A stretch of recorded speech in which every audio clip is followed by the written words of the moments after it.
So the album Lichen has become a 6-track EP, maxi EP, and the tracks, for example, the first one, Stroking the Furnace, is made a long time ago when Moonlit Planetarium was in the running.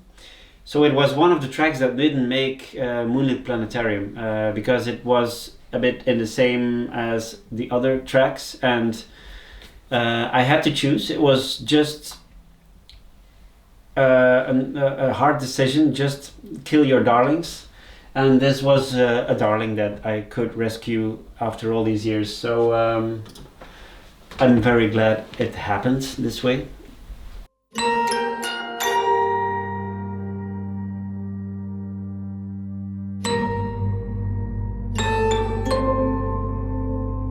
This track is a very minimalistic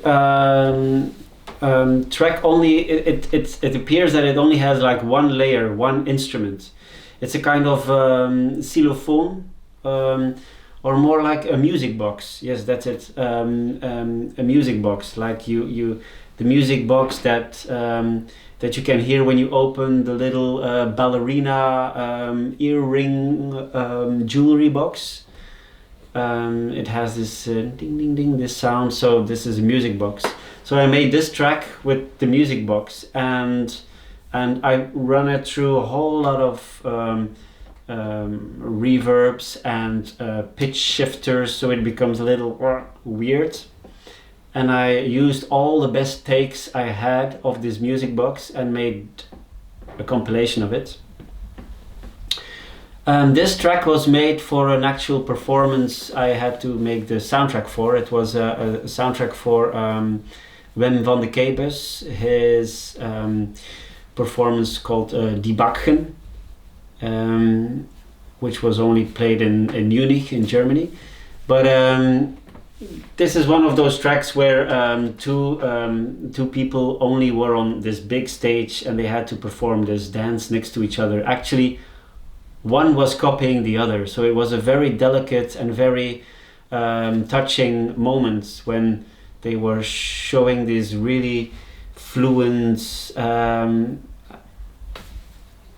introvert dances, and they were copying each other, and each made like a little mistake, and they were copying each mistake. So that was a nice moment. It really matched the performance well. But then the performance is done, it's being brought to the archives, so it's nice that I could rescue this track as well.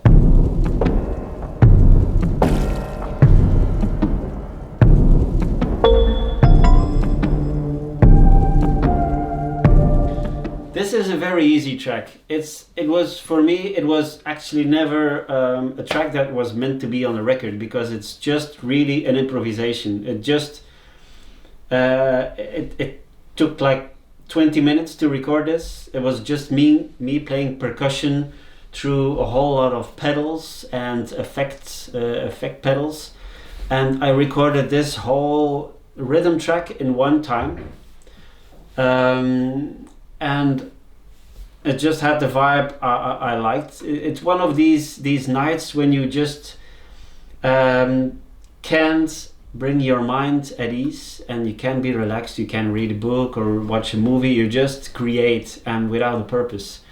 So those are one of those tracks that stayed on my computer, just jams that actually turned out like, okay, I like this atmosphere. Okay, it's no Britney Spears, it's no big ass production thing, or it doesn't really go anywhere, this song. It's just a vibe.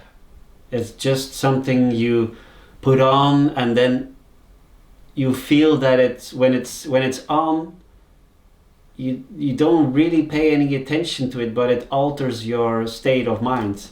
I like these songs that don't scream for attention, but they actually just creep up behind you, and they stick on your back, and they tickle your neck, and they make you feel like you're in a different place.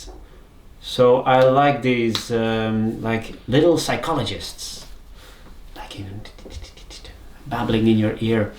So this track was perfect because it was also made without a purpose. It was just freely, and there are a lot of mistakes in them. I can hear them, maybe you don't, and people will hear the mistakes and say, oh, whoa, that's weird, that's cool, how did he do this? But it's actually a mistake. So all these things, this natural progress of creation is all inside this. And actually it's just a bunch of crap. Actually just, but being honest crap. And that's what I like about music sometimes.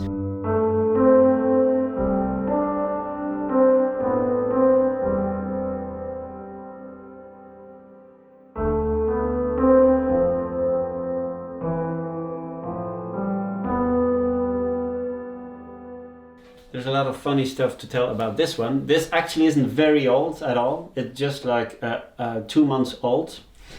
It's just a simple piano theme that's sounding like from another room. You're in a place and you hear a pianist, a very mentally ill pianist playing in a different room. And he brings on, he makes this melody that's swirling around the building, trying to reach you. It's not meant to be reached, to be reaching anybody, but it does. So it's played from a distance. And this is only made a few months before. And it's made for a performance that is yet to come, but it didn't make it. So I built this piece for a performance and it will not make the performance. So I'm glad it's on the album. It's very simple, it's very stupid, it's very childish like, but it has a recognizable theme in it, and I couldn't, it felt very familiar when I played it, but I couldn't pinpoint it. And then actually my girlfriend said, hey, this is the Jurassic Park theme. So yeah, there's a Jurassic Park theme in it.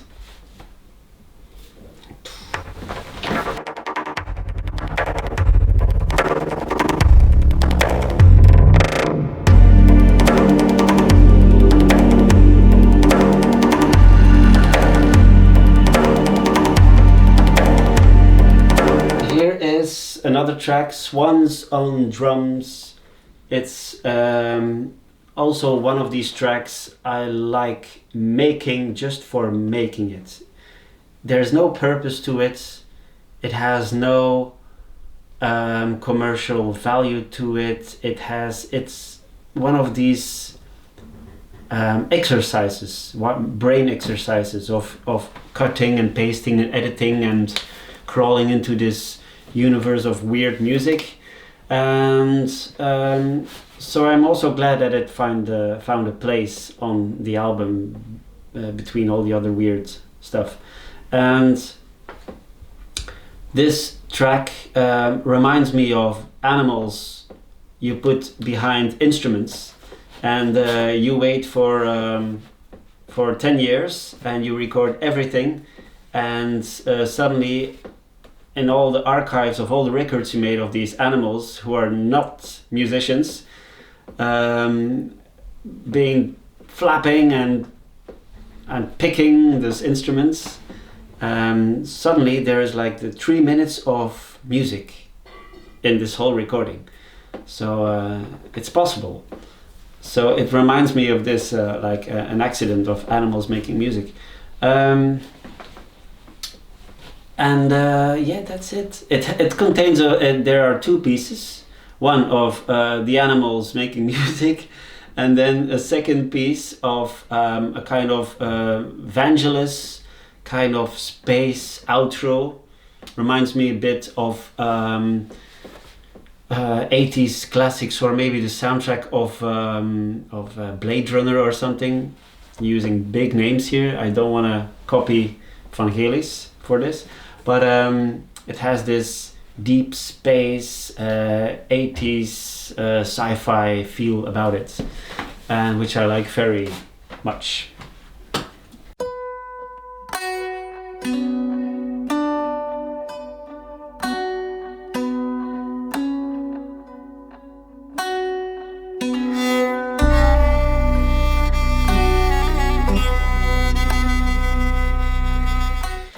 Okay, this is my tear jerker of the album. It's actually it's immensely emotional and dramatic, and it's all because of the instruments that's on it, and it's called the Tarawangsa.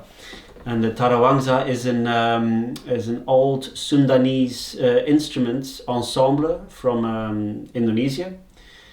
It's actually like a forgotten style of playing. It all consists of this. The Tarawangsa is like a one-string violin from Indonesia.